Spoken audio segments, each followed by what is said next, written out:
Selamat pagi, saudara-saudara yang kekasih di dalam Tuhan Yesus Kristus. Sebelum kita mendengarkan dan belajar firman Tuhan bersama-sama, mari kita sama-sama tunduk kepala untuk berdoa. Tuhan Allah, Bapa kami yang berada di dalam kerajaan surga, Bapa yang penuh kasih, Bapa Maha Penolong, pada saat ini kami kembali datang ke hadirat-Mu ya Bapa, untuk mengucapkan syukur dan terima kasih atas berkat-berkat Tuhan, khususnya berkat kesehatan, sehingga kami boleh bertemu kembali di acara renungan pagi doa Ibu ini. Ya Bapa di dalam kerajaan surga, sebentar kami akan belajar firman Tuhan. Biarlah kiranya Tuhan kami boleh mengerti pelajaran itu, sehingga kami boleh jadikan itu pedoman di dalam kehidupan kami, dan kami boleh menjadi teladan dimanapun kami berada, sehingga banyak jiwa-jiwa yang akan datang kepada Tuhan untuk diselamatkan. Ya Bapa di dalam kerajaan surga, kami serahkan sepanjang acara ini, agar ini boleh berjalan hanya sesuai dengan kehendak Tuhan. Karena semua ini kami mohon ya Bapa, hanya di dalam nama Tuhan Yesus yang sudah mengampuni dosa-dosa kami. Amin. Amin.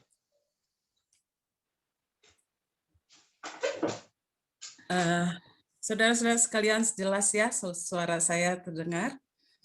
Baik, terima kasih banyak karena sudah memberikan kesempatan kedua kali ini ya. Saya membawakan firman Tuhan di acara doa pagi ini. Saya sangat menghargai Ibu Ani yang selalu rajin menyapa saya setiap pagi, walaupun saya tidak ikuti sepanjang setiap pagi di acara ini.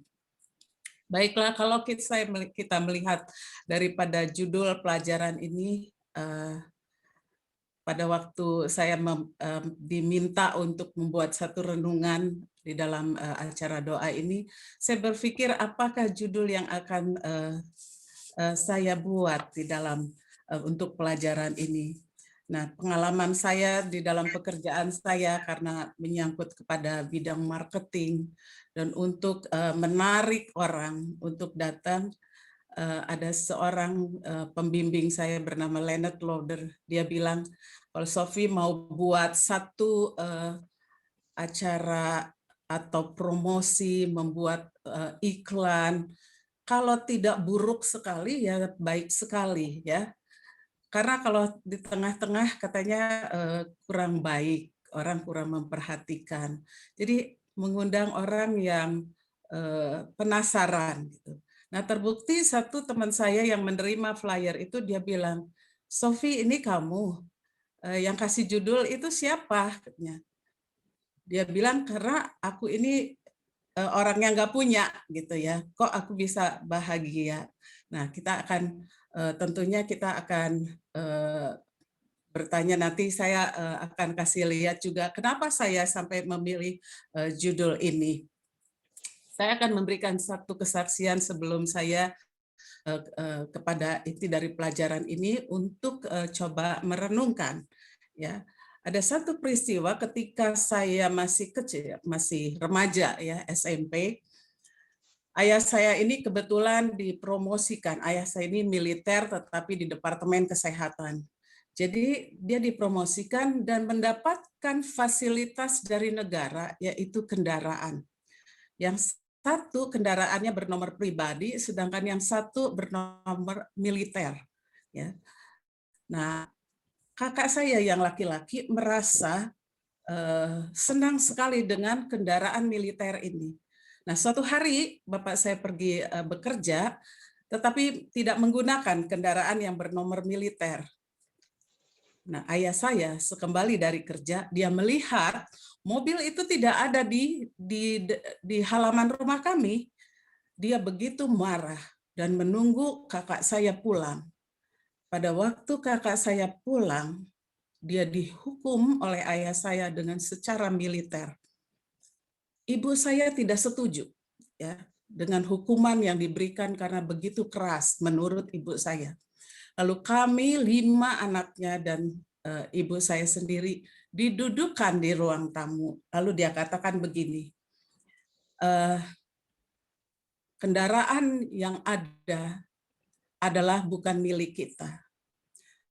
Kendaraan itu adalah fasilitas yang diberikan oleh negara kepada saya, bukan kepada kalian. Jadi kalian semua hanya menumpang fasilitas yang diberikan negara kepada saya, bukan kepada kalian. Jadi bernomor militer itu hanya saya yang berhak pakai. Tetapi yang bernomor pribadi, kalau mau dipakai harus seizin saya. Jadi kata penutup dari nasihatnya dia bilang, jangan sombong. Ya, jangan sombong. Nah, sekarang kita melihat fakta di dalam kehidupan kita. Fakta kita sebagai umat gereja Masehi Advent hari ke-7. Apakah kita tidak sombong? Apakah kita rendah hati? Kita tidak tahu. Tetapi apa yang terjadi, kita umat manusia, bahkan bukan saja hanya di masyarakat, ataupun di organisasi di luar, tetapi di dalam organisasi gereja, bahkan di gereja kita, bahkan di rumah tangga kita, di lingkungan keluarga kita, kita suka saling menjatuhkan. Kita suka mengkritik orang. Kita suka membuka-buka aib orang.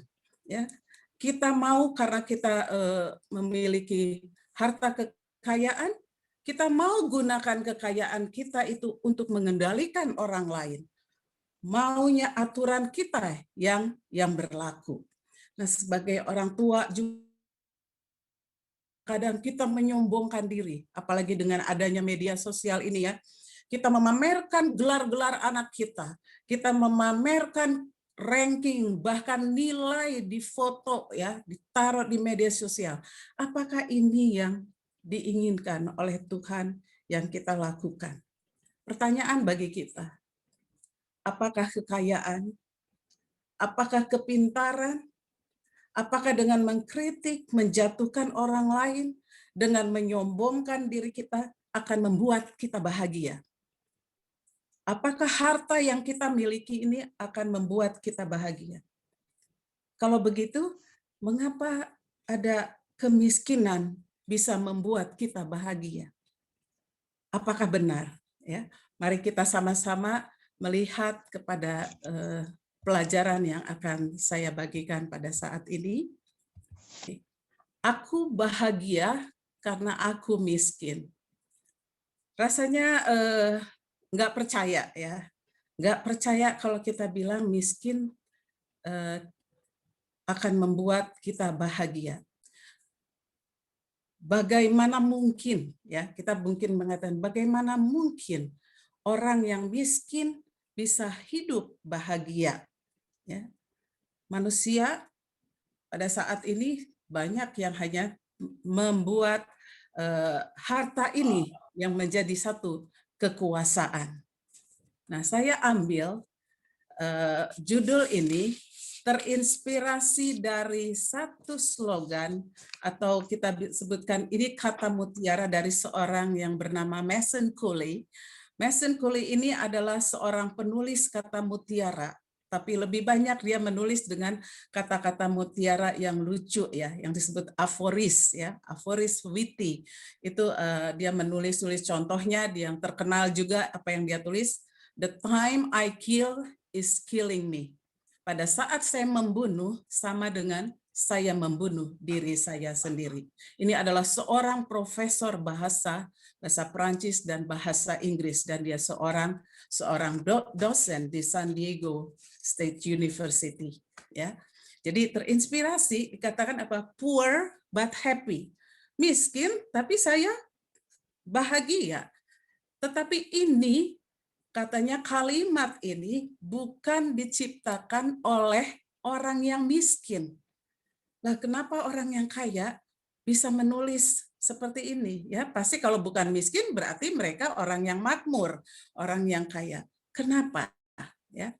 Nah, di dalam Matius 5 ayat 3 dikatakan, "Berbahagialah orang yang miskin di hadapan Allah, karena merekalah yang empunya kerajaan Allah."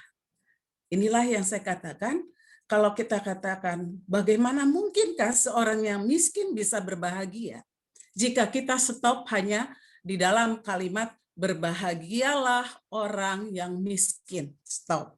Ya. Tetapi karena dilanjutkan ada di hadapan Allah. Berbahagialah orang yang miskin di hadapan Allah, karena merekalah yang empunya kerajaan surga. Bagaimana kita mau memiliki kerajaan surga itu? Nah, manusia zaman Yesus bahkan hingga saat ini berpendapat bahwa orang miskin adalah mereka yang paling malang hidupnya. Ya. Tetapi karena ada kalimat yang tadi di hadapan Allah, maka sanggahan yang tadi disebutkan bahwa orang miskin tidak mungkin bahagia ini tidak benar, ya. Nah, pandangan Yesus, pengertian daripada miskin di sini adalah pandangan manusia, miskin adalah tidak punya apa-apa dan merupakan orang yang paling malang dan menyangkut kepada hal materi. Inilah pandangan kita. Segala sesuatu dikaitkan kepada hal materi yang kita miliki. Ya.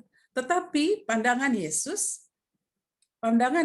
adalah miskin adalah kurang di dalam kerohanian. Dan barang siapa yang miskin di dalam kerohanian akan membawa kebahagiaan. Inilah pandangan Yesus mengenai pengertian akan miskin. Nah, berapa banyak daripada kita pada pagi hari ini merasa miskin rohani? Kemiskinan yang bagaimanakah yang Yesus maksudkan dengan miskin rohani ini? Nah, kemiskinan menurut pandangan Yesus yang pertama adalah kesadaran bahwa kita miskin rohani. Yang kedua, sadar bahwa hidup ini hanya bergantung kepada Allah sepenuhnya. Kita tidak bergantung kepada suami kita, tidak bergantung hidup kita kepada anak-anak kita, kepada sahabat-sahabat kita, kepada yang orang lain. Tetapi kita hanya bergantung kepada Allah sepenuhnya. Dan yang ketiga adalah kemiskinan menyangkal diri atau pikul salib. Ya, mari kita ulas satu persatu di sini. Yang pertama, kesadaran bahwa kita miskin rohani. Ya. Raja Daud, ya namanya sudah raja ya. Raja Daud ini adalah orang yang kaya raya. Tidak mungkin ya, raja itu tidak mungkin miskin, karena apa yang dia mau dia akan dapatkan. Semua yang dia inginkan, ya. Bahkan dia melihat wanita cantik, ingin dia jadikan istri, bisa saja Raja Daud. Dan dia memerintah dengan kekuasaan diktator. Dia makmur segala sesuatu. Tetapi dia berseru kepada Tuhan. Ya. Sedengkanlah telingamu ya Tuhan, jawablah aku, sebab sengsara dan miskin aku. Kalau kita pikir-pikir, seorang raja, kenapa dia bilang sengsara dan miskin aku? Ya. Kenapa dia mengatakan ini? Karena ia sadar bahwa ia sebagai seorang raja sekalipun akan menderita kemiskinan rohani. Ya.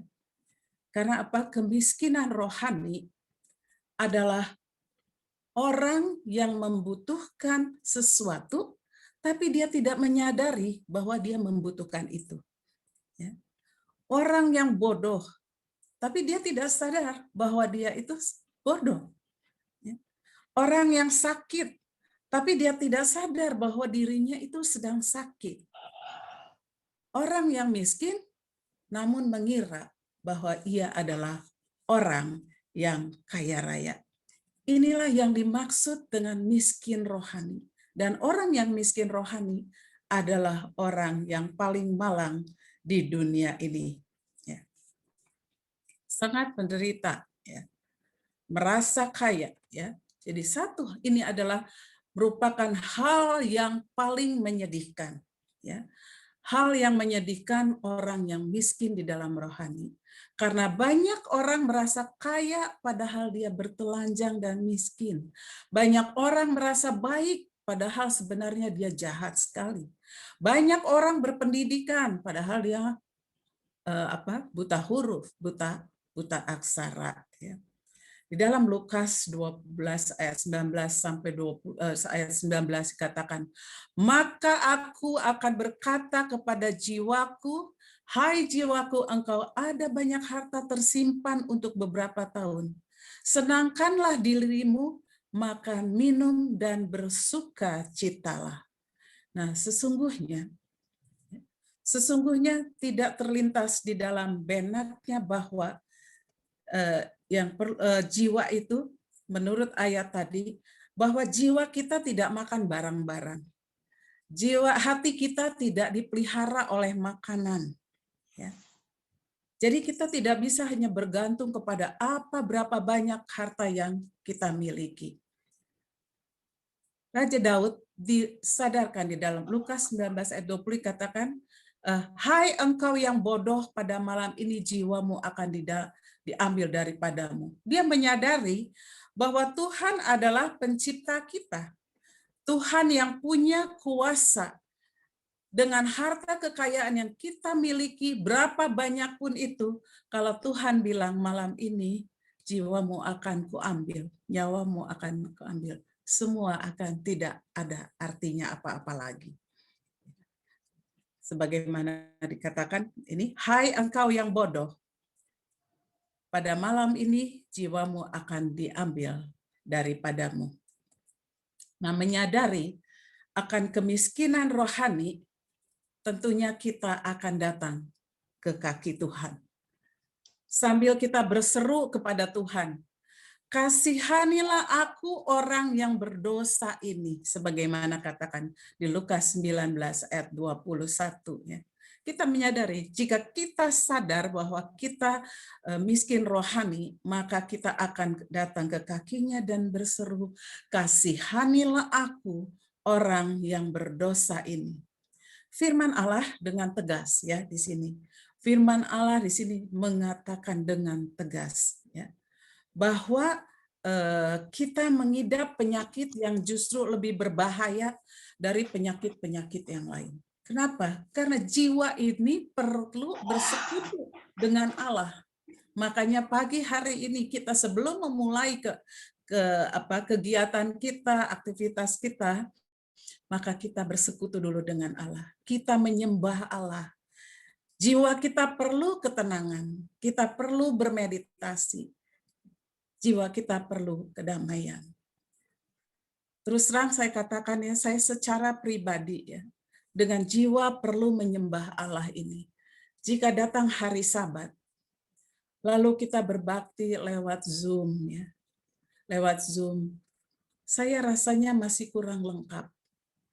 Karena kita tidak menghadap kepada mimbar di mana Tuhan Allah berada di sana. Ya, kita harus berhati-hati pada saat ini ya. Semoga ini pandemik ini cepat selesai agar kita tidak tidak berkelanjutan ya. Sehingga nanti suatu saat ada saja orang yang bisa menyatakan bahwa oh tidak apa-apa berbakti dari rumah. Zaman dahulu juga tidak ada rumah ibadah, kita bisa berbakti. Jangan sampai seperti itu. Karena kalau kita kembali ke sana, maka kita adalah orang yang paling malang, yang sangat miskin di dalam kerohanian kita.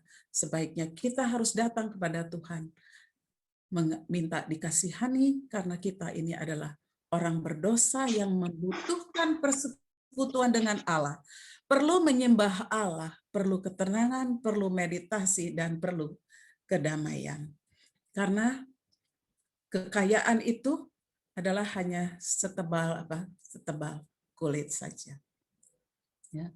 Kekuasaan, kecantikan kita ini tidak ada artinya apa-apa ya bagi Tuhan Allah. Baik, yang kedua, mengapa orang yang paling malang, orang yang miskin rohani paling malang, sadar bahwa hidup ini bergantung hanya pada Allah sepenuhnya. Ya. Di dalam Mazmur 103 ayat 13, seperti Bapa sayang kepada anak-anaknya, demikian Tuhan sayang kepada orang-orang yang takut akan Dia. Kita mungkin tahu cerita tentang sikap seorang bapak yang terhadap anak bungsu ya. Ini dicerita anak-anak, diulang-ulang dari kita masih kecil sampai sekarang, bahwa seorang anak bungsu yang hilang, dia menghabiskan harta bendanya, pergi jauh dari rumahnya. Dia sudah berbuat dosa, mungkin tidak tahu dosanya sebesar apa. Tetapi ketika dia kembali, ya, ketika dia kembali, bapaknya dengan tangan terbuka menerimanya, bahkan menyambutnya dengan gembira. Oleh sebab itu, kita harus bergantung kepada Tuhan, karena Tuhan Allah sayang kepada umat-umatnya. Bapa sayang kepada anak-anaknya, demikian Tuhan sayang kepada orang yang takut akan Dia. Oleh sebab itu, orang yang miskin rohani adalah orang yang takut akan Tuhan Allah. Nah, di dalam Yesaya 66 ayat 13, ya, di dalam Yesaya 66 ayat 13, seperti seorang yang dihibur ibunya, demikianlah aku ini akan menghibur kamu. Maksudnya apa ya? Ada satu ilustrasi mengenai seorang dokter. Pada suatu kali, dokter memeriksa kandungan seorang ibu yang sebentar lagi akan melahirkan. Dan ia mendapati bahwa anak yang akan dilahirkan itu cacat. Satu kakinya itu pendek dan kecil. Nah, dokter saat itu merasa gelisah dan dia dihadapkan kepada dua alternatif yang ia dapat lakukan. Ia sedang berpikir, akankah dokter ini ia membiarkan bayi itu lahir yang kemudian akan menjadi beban, anak bayi ini akan menjadi beban bagi sang ibu dan bagi diri sang bayi itu sendiri kelak di kemudian hari karena cacat. Atau akankah ia sebagai dokter akan melanggar etika sebagai seorang dokter dan melanggar hukum Allah di pihak lain dengan hanya menekan beberapa saat tali penghubung sang bayi di mana bayi lahir mati, dan dengan berbuat demikian dia merasa akan berbuat baik tetapi dia melanggar hukum Allah ya. Nah, ketika dia sedang merenungkan apa yang harus dia lakukan, nah untuk beberapa saat sang dokter tenggelam di dalam lamunan itu. Dia terhenyak, ya, terhenyak pada saat itu sang ibu mengerang kesakitan, ya, tandanya bayi segera dilahirkan. Setelah bayi lahir, dokter ini merasa bersalah. Ia merasa bersalah karena membiarkan bayi ini lahir yang akan menjadi beban ibunya. Singkat cerita, 17 tahun berjalan. Pada hari Natal, satu rombongan pemusik dan penyanyi berkunjung ke rumah sakit di mana ibu ini melahirkan. Dokter ini tertegun mendengar musik yang indah yang dipimpin oleh seorang gadis yang cantik, yang cekatan di dalam memainkan piano dan main biola. Suaranya pun merdu. Lalu seorang ibu mendekati sang dokter dan berkata, "Dok, masih ingat nggak 17 tahun yang lalu? Saya melahirkan seorang bayi di tempat ini, dan gadis itu ialah yang sedang memainkan alat musik tadi sambil bernyanyi." Lalu ibu ini memanggil anaknya, dan anak gadis yang cantik ini berjalan menuju ke mereka tanpa ada tanda-tanda cacat. Dokter melihat dari ujung kaki sampai kepalanya untuk menjawab dia bertanda tanya, bukankah bayi itu ketika dilahirkan dia cacat? Nah, untuk dengan melihat keheranan daripada dokter ini, ibu ini menjawab pertanyaan yang mungkin ada di dalam benak dokter ini. Ia bilang, "Ibu yang bagaimana Ibu menceritakan bagaimana ia telah mengorbankan segala sesuatu yang ia miliki, mengorbankan harta bendanya untuk kesehatan, kebaikan anak ini demi kasihnya kepada anaknya. Ibu yang kasih akan anak ini akan mengorbankan segala-galanya untuk anaknya. Ia korbankan harta benda agar anak ini tampak baik. Kalau kita membandingkan Ibu dengan Allah Bapa lebih daripada seorang ibu. Ia mengasihi kita lebih dari ibu kita. Kalaupun seorang ibu mungkin dia akan melupakan buah perutnya ya, namun Allah Bapa tidak akan pernah. Allah Bapa di surga tak akan melupakan umat ciptaannya sekalipun ia melakukan dosa-dosa. Tetapi Tuhan Tuhan lebih mencintai kita terlebih dahulu.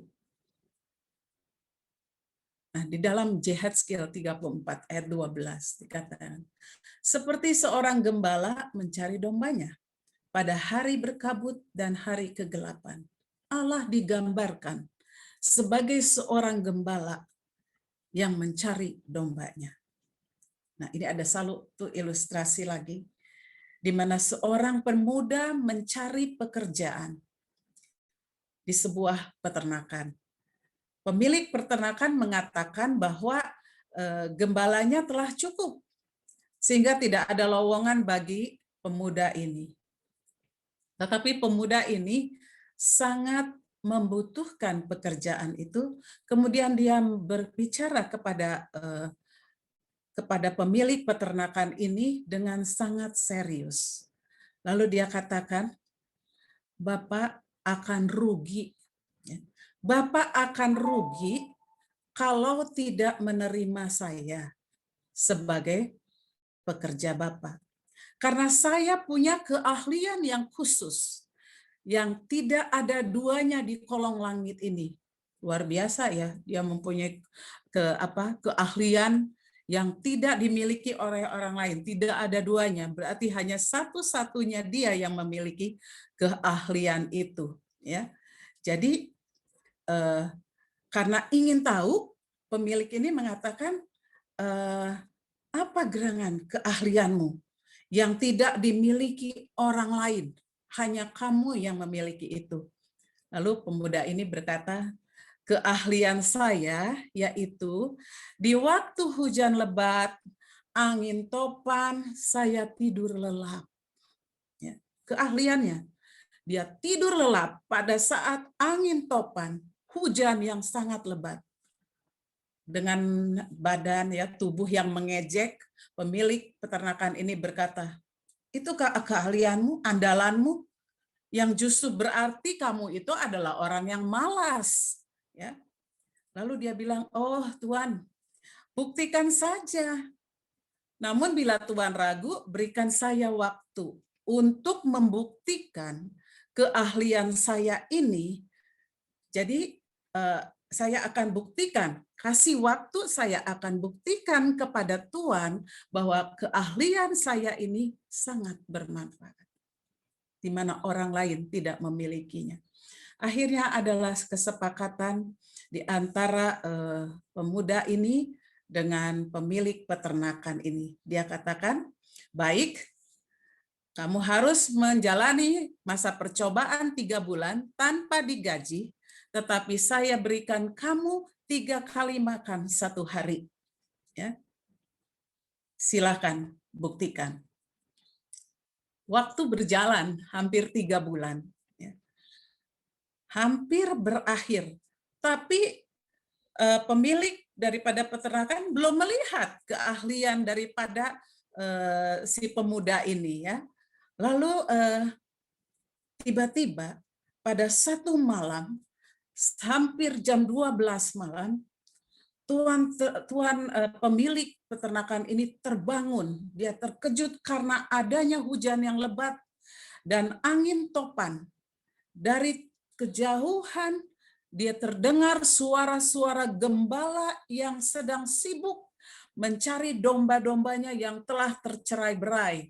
Karena adanya badai yang begitu besar, adanya angin topan, gembala ini semua lari pontang-panting ya, mencari domba-dombanya yang sudah tercerai-berai.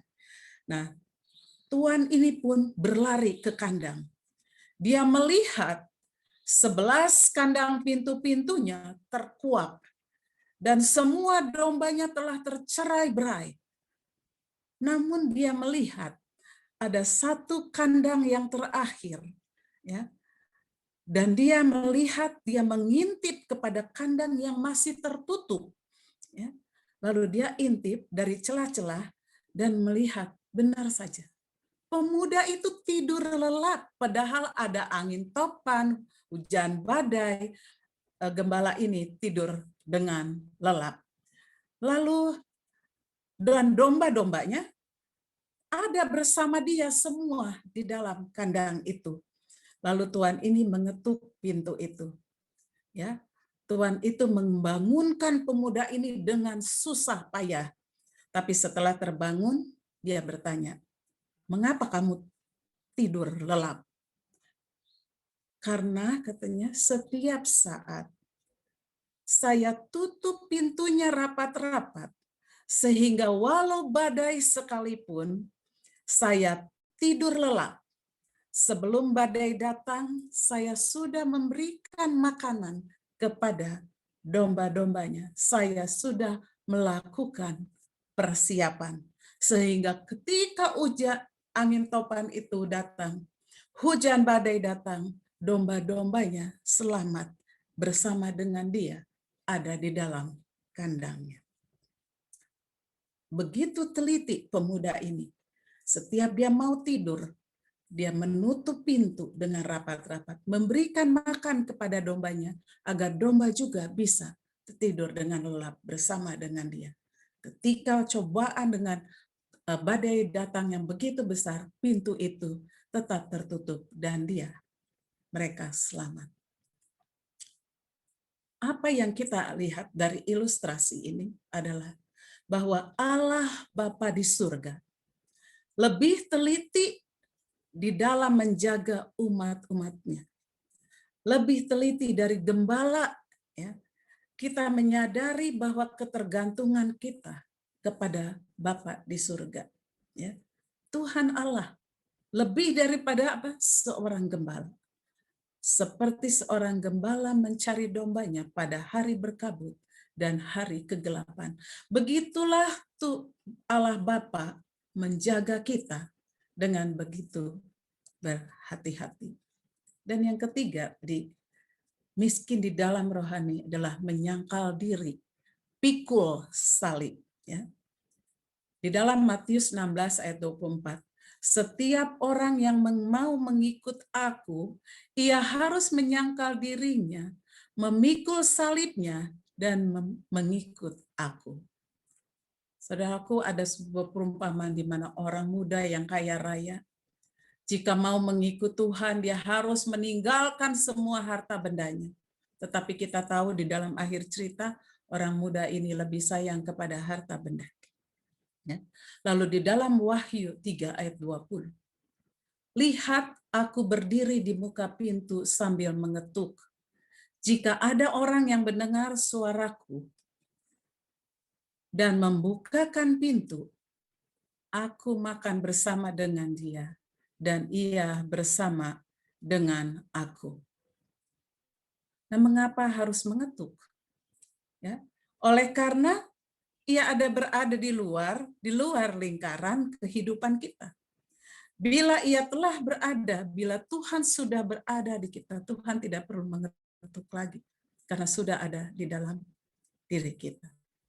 Saudara sekalian, dari pelajaran yang kita pelajari ini, coba kita perhatikan di dalam kehidupan pada saat ini. Banyak sekali gereja, bukan hanya gereja kita. Banyak gereja dikendalikan oleh orang kaya, sehingga Tuhan dikesampingkan. tetapi hidup rohani seorang sekarang maupun nanti tidak bisa diukur dengan uang. Apakah pertanyaan tadi? Apakah kemiskinan membuat kita bahagia?